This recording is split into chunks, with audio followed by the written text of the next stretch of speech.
He was against drinking alcohol. He was a non-smoker and a vegetarian. Although there's reports that he would like secretly at night go sneak some, some meat. A little bit of duck. A little bit of meat to eat. The Sausage, German sausages specifically. That's what's reported. Some schnitzel at 2 a.m.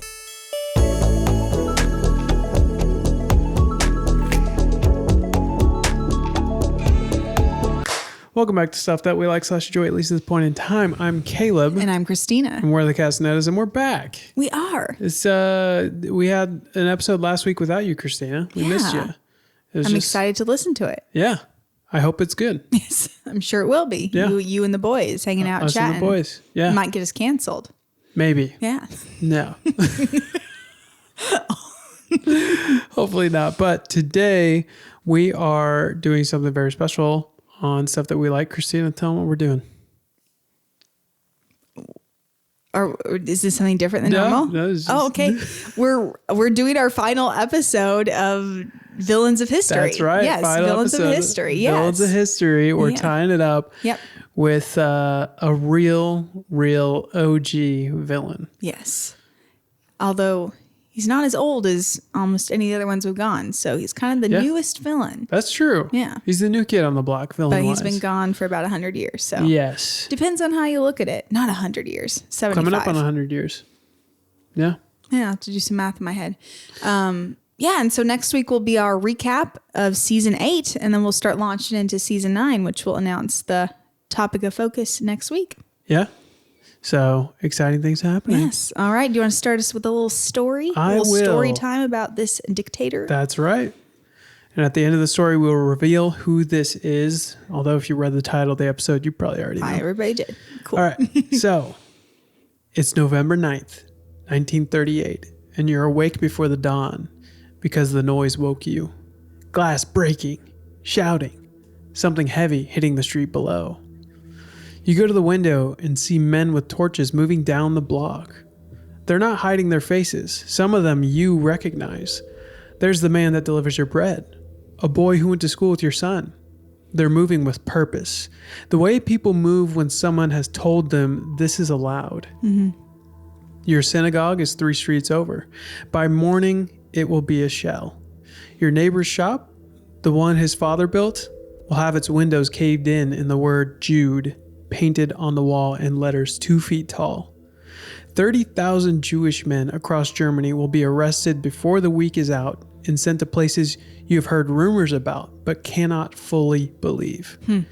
You stand at the window with your wife behind you and your children asleep in the next room, and you understand for the first time that this is not something you can wait out. That whoever's ordering this has decided what you are, and no amount of being a good neighbor, a good citizen, a good German is going to change that. Who's the man behind this? His name is Adolf Hitler. And he's been the chancellor of Germany for 5 years at this point. And tonight is not the beginning. It was just the first night. Nobody was pretending anymore. Wow. Yeah. That's deep. So on today's Villains of History, we're talking about where Hitler came from and what he actually did. Yes. Do you want to begin us with Adolf Hitler's childhood? Tell us about how maybe this evil man became evil. Sure. So, Adolf, as a child, was raised by Alois Hitler, I believe, was his father's name. I can't pronounce the first name. He was a customs official. He retired comfortably, was very domineering and short-tempered, and beat Adolf regularly. Wow. He wanted his son to go into civil service later on in life, just like him. Adolf's mother was Clara Polzel, I think, 23 years younger than Alois. Oh, wow. 23 years, which is a huge gap. Yes, that's a significant age gap, yeah. Different generation. This was Alois's third wife, and Adolf was very devoted to her, naturally. If you get beat by one parent, you're probably going to gravitate towards the one who's not beating you. He was devoted to her, and when she died of breast cancer in 1908, he was 19 and carried a photograph of her in his pocket until the end of his life. Wow. Very sweet. Huh. Yeah. The relationship between Adolf and his father matters here, not as an excuse for what he did, but as part of the pattern that we've recognized in most of these dictators that we've highlighted on Villains of History. So he grew up in a house where authority was arbitrary and brutal and had to be obeyed. And in a lot of ways, he internalized that. Then Hitler wanted to be an artist. Okay. This is kind of turned into a joke in our day and age. Right. You know, like Hitler being an artist. He failed art school or something like that. Yeah. Like, what if he would have made it through? Would he have been a terrible person? Right. Like Stalin that we did a couple weeks ago, who was going to become a priest. Yeah. Yeah. And that didn't turn out too well. Crazy. Yeah. So, but he wanted to be an artist, specifically a painter and an architect. Okay. Yeah. In 1907, he traveled to Vienna and took the entrance exam for the Academy of Fine Arts. He was rejected. The admissions committee said his figure drawing was insufficient. He was better at buildings than people. 1908, a year later, he tried again. He was rejected once more. This time, he didn't even make it past the first round. He didn't tell his mother this, though. And when she died, when he was 19, she died thinking he was in Vienna studying art. Wow. Yeah. And he had not even made it into the art school. Yeah. He didn't even tell his mother. So after her death, he moved to Vienna with a small inheritance and burned right through it. Wow. By 1909, he was broke. He lived in a homeless shelter and then a men's home. Isn't that insane? That's crazy. Hitler was homeless. Wow. And then So went to did his father die or just abandon the family? I'm unsure. Okay. And then his mom died far. when he was, just 19. So he just was like on his own. Yeah. Crazy. A homeless shelter, though. That's crazy. It's insane. One of the greatest, well, I guess a dictator who did a ton of damage, arguably more damage than most dictators, was homeless at 19. That's and then crazy. rose to power. So after that, he survived by selling watercolor postcards of Vienna street scenes to tourists. He could paint. Okay. He just wasn't good enough for the academy. That's what I'd heard, that he was pretty good at painting, but he just couldn't paint people well. Yeah. Was the main thing. Yeah, that was very interesting. Yeah. Which is okay. I mean, just get better at it. Right. You know? No, but it's interesting that he was good at everything but people. And Yeah. that's what he ended up raging against. People. Yeah. Interesting. Yeah. I don't know. Could be something. Making connections. So that gap between thinking you're exceptional and being told you're not really stayed with him over the years from his rejection at art school. And then while he was in Vienna in the early 1900s, this was a politically charged city at the time. Okay. Karl Lueger, its mayor for most of Hitler's time there, was openly anti-Semitic, and Hitler later cited him as a influence in his life. So Hitler, as it turns out, during that time also had Jewish business associates in Vienna who helped him sell his paintings. His ideology at this point was not fully formed, but he was absorbing the atmosphere of the city more than following a clear belief system. He was also developing an intense German nationalism. So this is notable because as an Austrian in Vienna, you could see that it was a bit more of a cosmopolitan experience, where it's like a multi-ethnic melting pot of a city. Okay. And it made him feel like an outsider because he didn't, I guess, necessarily feel included in that multi-ethnic city, and instead devoted himself to being a German nationalist. Wow. Yeah. So kind of a self-imposed shunning. Yeah. Yeah. He's like, I don't feel like I'm included or I have my place. And so. Yes. I'll double down on where I did feel included. Yes. Yeah. And that is back in home in Germany and everybody else. Everybody else, screw him. Yeah. Yeah. And he's getting whispers in his ear from Karl Lueger, okay, who's anti-Semitic. It's kind of planting seeds here. So this might trespass into your territory because you're Great. going to That's cover a fine. little bit Yep, of you his can get rise into to it. power. It's his rise to power. I had to like really abbreviate it. So Oh my whatever you gosh. have, I'm sure is good. Yep. Okay. Well, this is where he started to find himself, and it was in World War One. Mm-hmm. So when the war broke out in August 1914, Hitler was 25, still living as a drifter in Munich. So it's 6 Crazy. years He just of being a kind of drifter. floating about. Yeah, Wow. 6 years of this. He later described hearing the news of World War One breaking out as a relief. Finally, something to belong to. He was Austrian, but petitioned to serve in the Bavarian army, and they said yes.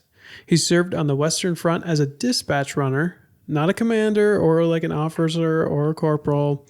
He carried messages between the front lines and headquarters under fire. So he did serve under fire, but he wasn't anybody important. He received the Iron Cross First Class, which was a significant decoration for someone of his rank. And by most accounts, he was a good soldier. Okay. Yeah, knew how to follow orders. He was wounded twice. In October 1918, a mustard gas attack temporarily blinded him, and he was sent to a military hospital in Passwalk, I think. That's all right. I don't know how to pronounce a lot of German words either. He was there when Germany surrendered on November 11th, 1918. He later said it was the worst moment of his life. Wow. He wept. He cried a lot, apparently, because they put it in his biography. He said he decided in that hospital room that he would go into politics. Wow. Yeah, so Hitler spent most of his 20s being told he wasn't good enough for things he badly wanted. My question to you is, most people go through failure and don't become what they want to become naturally in this life. Right. What do you think made the difference for him in how he turned out? In what regards? So like we all get disappointed. We all have things that we want and desire, but when we don't get them, we Right. grow up and realize that dream's out of reach. We don't become a dictator. Right. We kind of just move on with life. What made him different in that he pursued politics to be a dictator or make changes in a negative sense? Well, it was probably something that he knew he could be a little bit more gifted at. He obviously pursued being an artist pretty avidly for several years, to the point of applying to schools, getting rejected, trying to sell his art, lying to his mom, even up to her death that he was in art school, you know? It's crazy. Whereas politics, like, you don't really have to have much talent other than, you know, having the right people behind you or being an impressive speaker, really, in politics. So that's something that you could maybe grow in or kind of put an act on, as opposed, like, if you're not good at drawing faces, there's only so much artistic ability that can make up for that, you know, or lack thereof. So he obviously was a perseverant person. Yeah. So it could just also be he got mixed up with the wrong people, which we'll get a little bit more into. Yeah. Yeah.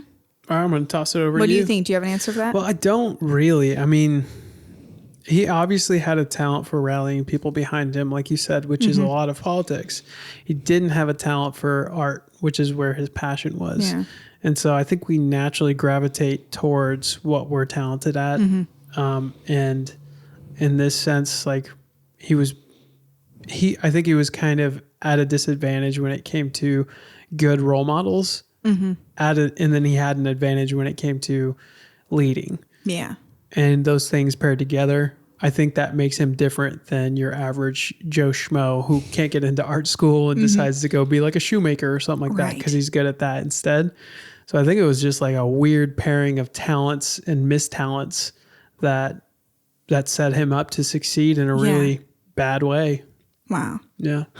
Interesting. Well, let me pass it over to you for a little bit more about how he rose to power. Yes. So Hitler's rise to power, as you mentioned, he served in the German army while in World War I and was decorated several times for his bravery and service, and including being blinded by mustard gas. He actually got shrapnel in the leg one time. So he got a couple different, the Iron Cross medal of bravery a couple times, and it meant a lot to him. Probably because it was something that he accomplished, unlike art school. And as you mentioned, he was reportedly very bitter about Germany's defeat by the Allied powers. And he was specifically enraged by the Treaty of Versailles in 1919, which was kind of like the end of World War I, where the different nations wrote some treaties. And within that treaty, specifically Germany was targeted. Maybe even historians today say like the treaty was overly biased against Germany, with harsh reparations where they had to pay back different countries, loss of territory, and military restrictions. So if Hitler, agrees with today's historians, and maybe he was a little bit right about that, but I'll leave that to the historians. But he was very upset, so that makes sense that he said it was the worst day of his life. Yeah. After the war ended, Hitler was still in the military, serving out his term for, I believe, another year. And he was sent as an intelligence spy to spy on the German Workers' Party. It was a very small, obscure, nationalistic focused group. They were very anti-Semitic and anti-communist, which I'm not exactly sure why the German, military wanted him to spy on them, but he went and kind of infiltrated this group, and there was only a couple dozen members a part of it. And he ended up being quite impressed by some of their ideas. And once he left the military, he ended up joining the group as a member. No way. He was member 55. Huh. And once he joined the group, he began rising to power within the group and was known for his impressive and persuasive speeches. He ended up clashing with the founder of the group after a couple years with the direction they wanted to go politically. And so the founder wasn't listening to him. So Hitler dramatically resigned. And then he demanded that he be made the chairman of the group and the founder get kicked out. And that he wanted to be have unlimited power. That was his deal. I want to be pretty much the dictator of this group. And the committee realized this group isn't going to continue growing without Hitler because he's amazing at speaking. And he's been the person that's kind of brought a lot of people to our rallies. So they voted and decided, yes, you can be the leader. Oh my God. So they appointed him as leader, and then he dismissed and fired the whole committee. And it left him as the sole leader and decision maker for the group, which he then renamed the National Socialist German Workers' Party, aka the Nazi Party. So National Socialist in Germany, socialist is spelled S-O-Z-I list.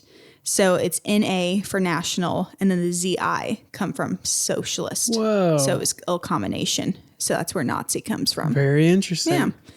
By 1923, Germany as a whole was not doing well after World War I. The country was in a financial depression, and there was political instability.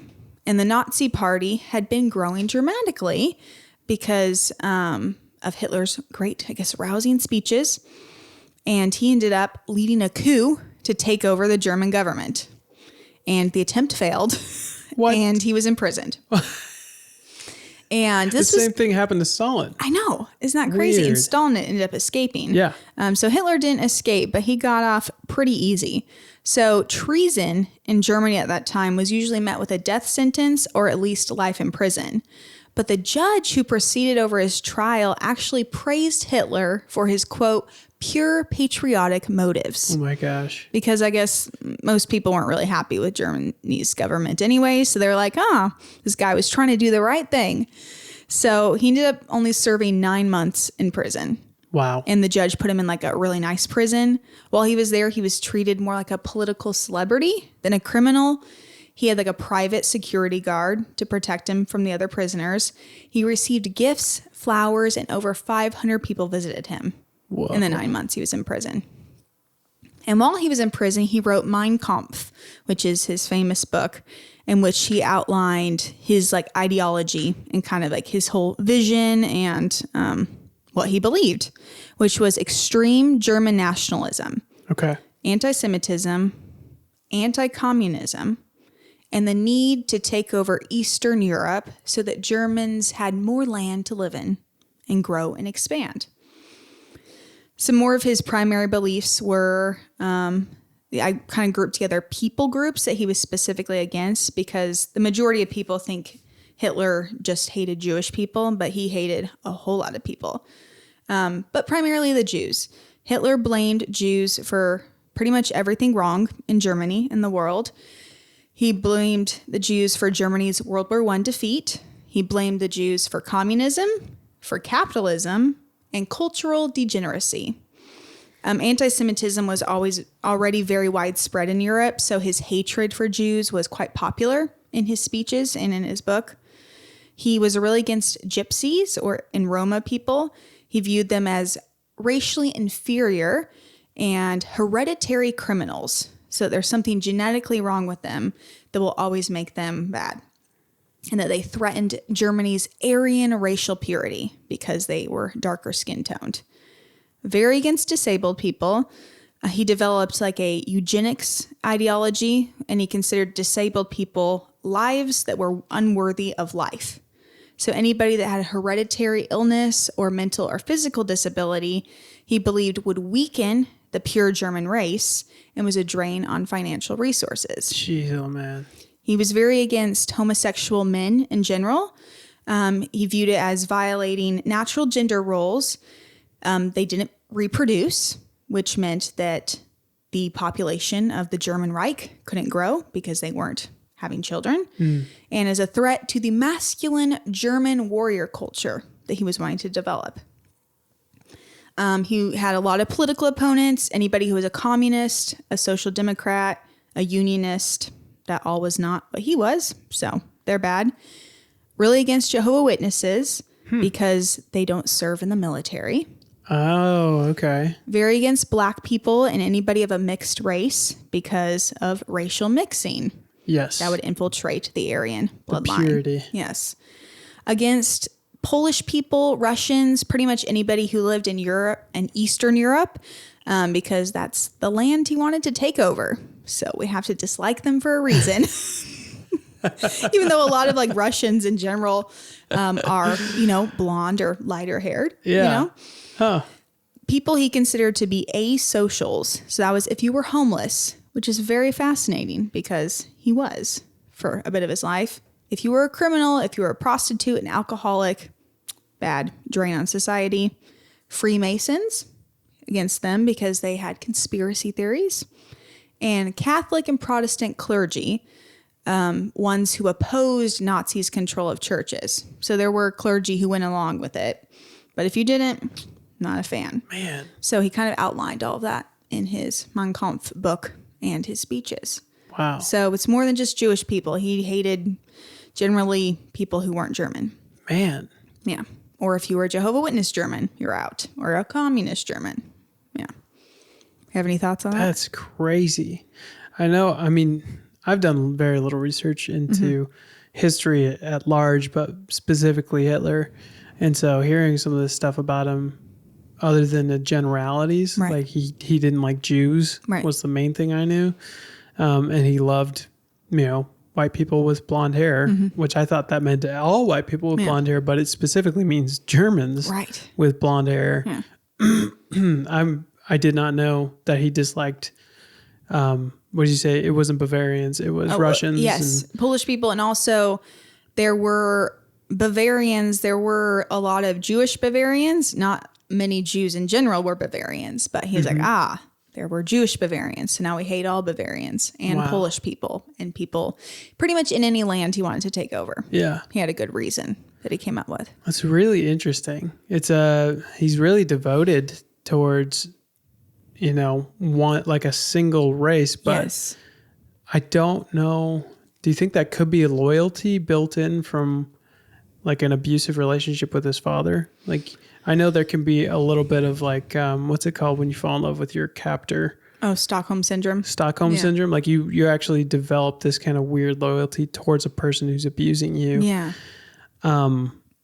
Maybe he's hoping that it'll apply to the rest of the German race, so if he has a firm enough grasp, like this one race, one German race, not just Caucasians, Germans, Germans could become strong and could like fill that hole in his heart of like not belonging. Exactly. There was definitely a longing in his heart to belong to something. And he found it in this, I wonder even if just this little political group that he was a spy in, he's like, a place to belong. I belong, But he had to own it, you know? He had to rule it. Yeah. It's not that he could just be satisfied belonging. Exactly. So it's a weird... Yeah. I think in part because he was so devastated at Germany's loss, he obviously really loved Germany as his nation. And this group was like, hey, this is all, you know, all these things are against Germany. Jewish people, communists, Jehovah's Witnesses, you know. Maybe that's why we hate him. Yeah, it could be. Yeah. Interesting. Yes. Okay. Yeah. So in 1920, let me see. I think 1924, he got out of prison. And he had written his book, Mein Kampf, while he was in prison. And over the next 10 years, the Great Depression hit Germany. For some reason, I thought the Great Depression was only in the United States. Me too. But it hit Germany, so I got to look more into that. Okay. There was mass unemployment, hyperinflation, and the political Nazi party surged in popularity during that time. It went from getting 2.6% of the votes in 1928 to 37% of the votes just 4 years later. Wow. And part of this was Hitler's amazing speeches. I'm not saying amazing as what he had to say was good, but he just was a very impressive speaker about, hey, these people and these people groups are what's wrong with Germany. This is why you're in the Depression. That's why there's political instability. That's why there's unemployment, you know, and that he's going to be the one that brought the change. So they ended up becoming the Nazi party, the largest party in the German parliament in just like a 4-year period of time. In 1933, the president of Germany directly appointed Hitler to be the position of chancellor, which meant that he held the highest position in the German government other than the president. So it's kind of like our vice president, except for more power. My gosh. The next year, in 1934, the president died. Oh. But the day before he died, Hitler had gotten a law passed that abolished the separate office of president. This meant that once the president died, the very next day, conveniently, all presidential powers were transferred directly to Hitler as chancellor. And from that point on, Hitler's official title became, I'm going to try and say this in German, Führer und Reichskanzler, leader and Reich Chancellor, a.k.a. dictator of Germany. That is a strong name. Yes. I'm not going to lie. It's kind of cool. Yeah. Kind of cool. Yeah. If it wasn't Hitler. Right? So that is then he became the dictator of Germany pretty much overnight. Wow. By getting his, parliamentary group, the cabinet, to vote on this law that, hey, we should just kind of combine the offices, knowing that the president was dying. And then he just became it without even being elected. Wow. Yep. That's crazy. And that was his rise to power. So great job. That was awesome. Turn. So going back into a bit of the statistics around the damage he did while he was reigning, I'm not going to get into the specifics of the war and the timeline around that. World War II. Yes. Yeah. That's a whole different podcast, I feel like. Right now, I'm just going to highlight kind of the atrocities that he just pulled out on the Jews and everybody around him. Yeah, to give just a little lead into it, he pretty much just, once he became dictator, started invading other countries, which then led to World War II starting. World War II. So statistics around World War II. Between 1941 and 1945, Nazi Germany and its collaborators systematically murdered approximately 6 million Jews, roughly 2/3 of the entire Jewish population of Europe. Crazy. The killing happened primarily through two methods. The first method was mass shootings across Eastern Europe. So they had these mobile kill units called Einsatzgruppen. They shot over 1.5 million people, one by one. And the gas chambers was the second way they killed people at 6 exterminate camps in occupied Poland. Auschwitz, Birkenau, Treblinka, Belzec, Sobibor, Chelmno, and Majdanek. So there was also another operation they had. It was one operation one operation that ran roughly 18 months in 1942. The 1943 killed 1.7 million Jews in occupied Poland alone. And we're telling you these statistics not to depress you. I thought maybe I should preface it with this, but it's just to make you aware of like the devastation that happened while he was alive and through what he did. Hopefully this can wake some people up and be like, okay, can we see the signs of another Hitler being raised up today, or how can we prevent this devastation? So just so you know, we're not trying to depress people listening to this. I mean, but hey, but this is reality. It honestly happened. Yeah. So the total Nazi victims, Jews were the primary target, but not the only one, like you said. Historians estimate total Nazi victims, including Soviet POWs, Romani people, disabled people, political prisoners, and others, at between 11 to 17 million. Whoa. 2.8 million Soviet prisoners of war were killed by starvation, exposure, and execution in just the first 8 months after Germany invaded the Soviet Union in 1941. 2 million? Mm-hmm. That's 2.8 million, almost 3. The war itself killed an estimated 70 to 85 million people. So roughly 2/3 of those were civilians. That's crazy. So you said in between 70 to 80, which is just not to diminish the number that there was 6 million Jews that were murdered. They weren't even, a part of the war in the sense of like the Soviet military that was killed. But they were just less than 1/10 of the entire amount of people that died during that war. That is insane. Yeah. That many people died. Oh, totally. Yeah. The entire population of the United States in 1940 was 130 million people. So the war Hitler started killed more than half that number. Wow. So imagine half the United States at that time being wiped out. Crazy. So one thing worth saying is this. What Hitler did required the participation of hundreds of thousands of ordinary people. Yes. Soldiers, bureaucrats, engineers, train conductors, camp guards, neighbors who filed reports on other neighbors. Most of these people, we know they're not sadists. It's important to recognize that. Most of them were following orders and just going along, not asking questions, because if you ask questions, then you ended up in an internment camp. So I think that's important to point out. Is like they weren't all Hitlers. Right. It was one man, one domineering force who would kill you if you didn't do what he told you to do. Right. I think it was important to point that out. So Christina, when you hear those numbers, what goes through your head? I mean, well, first of all, just saying, 70 to 80 million people died during the war. We really can't comprehend that number. No. That is so many people. So many. And that how many were killed just in concentration camps by officers who just shot people all day or poisoned them or, burnt them, sterilized people, just all the people that, like you said, that had to go along with what Hitler was doing. Part because they didn't want their own families to be killed, because he operated an insane network of SS, like secret service, not secret service. What were they called? The SS.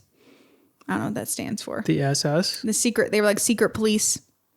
Oh, the Gestapo, right? I don't know if that's quite it. That you were saying that would inform on each other. We're showing that we are not historians. Well, neighbors informing on each other, or the Hitler Youth, similar to that. So that you would not want to get spied on. You didn't know if your neighbor was going to betray you, and so you went along with whatever these was atrocities. happening. You know, totally. It's just wild how many people died in 4 years. Yeah. This is super sad. But like I said, it's good to remember those numbers. Yeah. Because we don't want this to happen again. And with that, I'll pass it back over to you. Yes. Talk a little bit more about how all this ended. Yeah. So after 4 years, obviously a lot of nations ended up grouping together and going against Germany on that side, including Stalin, which was a part of what took down Hitler. Crazy. So the sure defeat of Germany was approaching in April of 1945, and Hitler, who was in failing health already due to tremors, paranoia, and drug dependency, was reportedly in a state of despair. Tremors? Yes. Tremors. Yes, tremors. Oh, okay. This is very interesting because part of Hitler's ideology, along with like hating many groups of people, he was against drinking alcohol. He was a non-smoker and a vegetarian, allegedly, although there's reports that he would like secretly at night go sneak some, some meat. A little bit of duck. A little bit of meat to eat. The Sausage, German sausages specifically. That's what's reported. Some schnitzel at 2 a.m. Yes. But his healthy habits were very, opposite of, he was against even hunting dogs or hunting, anything like that. For animal rights, all this stuff. But he had a personal physician who would inject him with various drugs, including oxycodone, meth, morphine, and cocaine. Drug use, likely he began when he was in the military, because soldiers were often given meth in battle back then to keep him going strong. So they believe the tremors were maybe him going through withdrawals from drugs and just his body breaking down. And if losing World War I was the worst day of his life, how much more was World War II going to be? So on April 30th, 1945, the Soviet Red Army, which Stalin had led after he, turned against Hitler, was closing in on the center of Berlin. Soviet troops were only a few hundred meters away from Hitler had been hiding in a bunker. He shot himself in the head while simultaneously biting into a cyanide capsule. So he was just double going to do it. Yes. That boy was making sure he was dead. Yes, and his longtime companion Eva Braun died with him also by biting into a cyanide capsule. Were they married? They got married the day before. Okay. So I'm not really sure, if that was a legal marriage or what. He wasn't really known for being into women. Not that he was really into guys, reportedly. He just too coked up. He didn't drink. He didn't smoke. He wasn't into women. He was kind of an outsider in the military to begin with. He just wasn't into all those normal things. How do you think that proposal went? Like, he's just reading. They're in the bunker. Devastation of everything is going bad.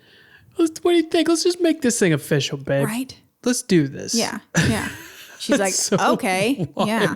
It's kind of marriage by force in a sense. And the day before he died, he'd written out like his kind of who the succession plan was going to be for the Nazi party and all this stuff.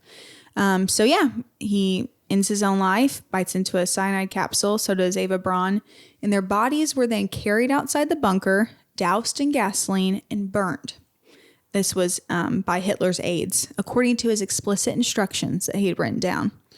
So he didn't want his body left for the opposing forces to get. Interesting. And the Soviets found their charred remains shortly afterwards. For decades, there were many conspiracy theories that he had escaped to like Argentina or something. Yeah, I was going to ask about that. But the Soviets actually collected their bones and what was left of the ashes. And now with modern forensic analysis, they were able to, their teeth were still intact and they were able to get DNA from that. And they confirmed that this is Hitler and Eva Braun. Wow. So his death, along with the fall of Berlin just 3 days later, effectively ended Nazi Germany, and World War II ended shortly after that. And he was 56 years old. 56 is young, man. Yeah. Crazy. Yeah. Okay, Christina. So what are some takeaways here? What do you feel we can learn from this? Him as a whole? Yeah. Yeah. How can we not have another Hitler? Well, once again, the amount of people that were allowed to rise to power and become dictator, like talk people into, we did that with Saddam Hussein, with Stalin, with Hitler, that they were able to kind of just weasel their way into taking over the government and even getting people like useful idiots like the president of the president of Germany, to appoint him as chancellor, and then like getting his cabinet to make a law. Yeah. Like, hey, let's just combine the two. Yeah. It wasn't even, voted into power. So not allowing anybody, even in like the United States, for, whatever shortcomings we might have in our political system, the president still doesn't have unlimited power. Yeah. He can order a lot of things, and then Senate or Congress or the House of Representatives, Supreme Court can overrule stuff. Yeah. So even the highest elected official doesn't have ultimate power. It's very true. So there needs to be multi-levels of government. And I wish that like in the US even that our votes as individuals counted more than kind of electing people who then make decisions. Absolutely. But yeah, I think the more you make it just a free and fair election with multi-levels of government and not one person ever gets all the decision. Yeah. That's huge. I like that. That is huge. Also, what did you say the president was? A useful idiot. Useful idiot is the best name for a podcast I've ever heard in my life. Useful idiots? Oh, I kind of want to rename this one. That's hilarious.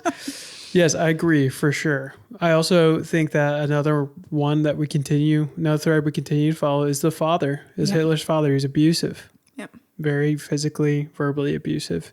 And if there's one thing that we've seen across almost, I think 90% of all the dictators we've talked about, it's the abusive father or the lack thereof, or not lack thereof of abuse, but a lack of a father. Yeah. So I think that's huge. I also think for Hitler specifically, I think him feeling like an outsider most of his life, I think that was maybe mostly himself, making himself feel that way. But I think that led to him building up a party where he wanted to like make a family, like make somewhere where he could belong. Yeah. And we saw this with that female dictator. Yes. As from well. Madagascar. Yes. She killed all the Christians. She killed all the people that thought differently, that had different ideologies, because she wanted there to be like one ideology, hers. Yeah. She wanted to create a family, and just to belong, I think. And so I don't know if it's a through line through all the dictators, but it is for him for sure. He felt like an outsider and he wanted to feel included. He wanted to feel empowered. Yeah. Yeah. Wow. To tag on to this morbid end, I have I wouldn't call them fun facts, but I just thought they were interesting stuff that was a little related to Stalin. So Hitler was a germaphobe, much like Stalin was. Huh. Wouldn't shake hands with people. Would you say he was a Germanophobe? Well, no, he loved those. That's funny. But he was a germaphobe, just like Stalin, a bit antisocial, just like Stalin. Like he didn't drink, smoke, wasn't into the ladies, so in the military, he didn't really fit in. Obviously didn't fit in at art school, didn't fit in his family.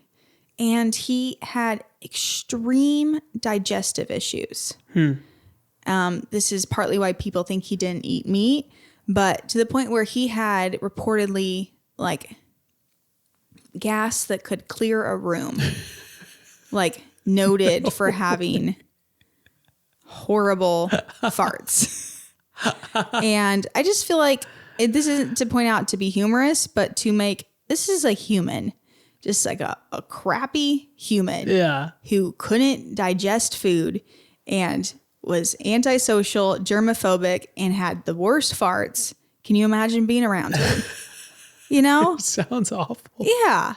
Like reportedly people would it was known that he just was horrible. Oh my God. With his emissions of gas. And so I think that's also important to remember that I think we hear about Hitler, Stalin, Mussolini, and they're just names of Attila the Hun, Genghis Khan, like these big, impressive people that were all like humans who had, a withered arm or were kind of short or, nobody loved them, had horrible digestive issues, that they were wimpy, crappy people. Yeah. They were just humans. Absolutely. Yeah. Humans that convinced other humans to do terrible things. So can you imagine those last couple days of his life in a small bunker with his few aides and his longtime companion? Yeah. Passing gas. Oh, God. And then passing what a away. way to end. Yeah. That is very pretty terrible. Humiliating. Yeah. As he deserves. It was a bit of a fitting end. Absolutely. Thank you. Yeah. Good job, babe. Thanks. Lastly, on this podcast, we like to tell you guys about a couple things we have going on. So you can contact this podcast at stuffthatwelikepodcast@gmail.com. Absolutely. Please follow us on Apple and Spotify and give us a like. Yes. It really helps people follow us. helps people find us Yes. and follow us. So they can follow us. Yeah. Christina is on Instagram at. See Joyfully. This podcast is on Instagram at. Stuff That We Like podcast. I'm on Instagram at. Caleb C. Media. I also own a business called Caleb C. Media, naturally. I do commercial videography, photography, and music scoring. So you can contact me at. calebcmedia@gmail.com. calebcmediaco@gmail.com. So close. Was media so close. not there? It is Caleb C. Media Co. But why is there the co? Caleb C. Media was taken. Oh, okay. Sorry, that's what you meant by Yes. not there. Got it. Yes, it was not there. Contact me there. All of my music and stuff is out there for you to see under Caleb Castaneda on all platforms. So that's all we got for today. Yes. Well, thank you guys for joining us. We'll still have a recap episode of season 8 next week. But thanks for joining us on this interesting delving into dictators and a lot of different diets. Yeah. A weird combination. But yeah. Well, this has been Stuff That We Like / enjoy, at least this point in time. And we'll see you next week. Bye. Bye.